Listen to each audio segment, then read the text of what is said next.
আমাদের পূজনীয় সন্ন্যাসী মহারাজদের প্রণাম জানাই।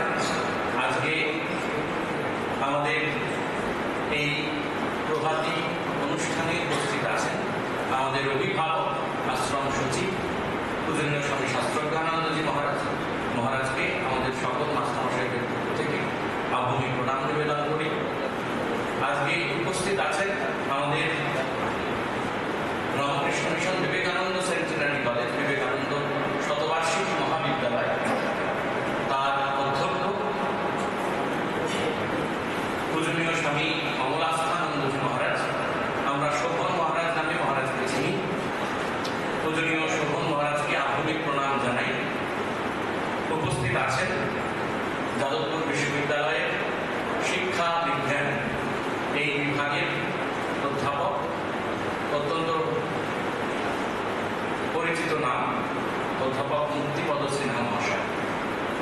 মুক্তিপদ সিনহা মহাশয়কেও আমাদের বিদ্যালয়ের পক্ষ থেকে, আশ্রমের পক্ষ থেকে আমরা স্বাগত জানাই। আমাদের এই যে টিচার্স রিট্রিট বা এই শিক্ষকদের আত্মসমীক্ষার যে দিন, সেটি কয়েক বছর ধরে নির্ধারিত ছিল বার্ষিক প্রদর্শনীর মধ্যে।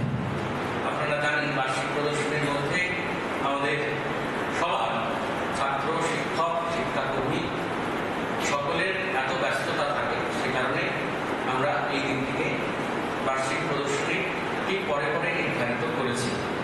পূজনীয় শাস্ত্রজ্ঞানন্দজি মহারাজও আমাদেরকে বলেছিলেন যেটা পরে করলেও সুবিধে হয়।